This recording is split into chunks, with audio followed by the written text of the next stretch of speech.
افراد دیوانه‌ای که فکر می‌کنند می‌توانند دنیا را تغییر دهند کسانی هستند که دنیا را تغییر می‌دهند.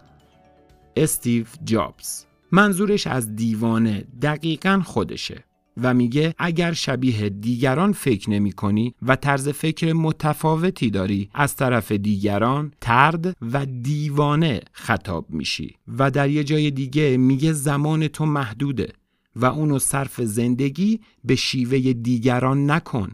خب چی شد؟ مفهوم کانفرمیتی یا انطباق همونطور که یک قابلیت و یک توانایی محسوب میشه، یک ترمز و محدودیت هم محسوب میشه و از همه مهمتر یک مغالطه. زمانی که کسی به ما میگه دیگران اینطور میگن یا همه این کار رو میکنند یا همه اینطور فکر میکنند، هوشیار و آگاه باشیم که این دیگران چی میگن و یا چه میکنن. اولا که یک حکم قطعی نیست و داستان تمپلتون رو به خاطر بیاریم که دیگران چه کردند و ما راه دیگران رو نریم. راه دیگران رو نریم هرچند رسوای جماعت شیم و دیوانه خطاب بشیم. جماعت یه روزی به خود میان و پشیمون میشن. جماعت گاهی حکم اعدام میدن و بعداً پشیمون میشن. دیگران گاهی یک نفر رو تبدیل به سوپرمن میکنن و ازش تبعیت میکنن و بعداً پشیمون میشن.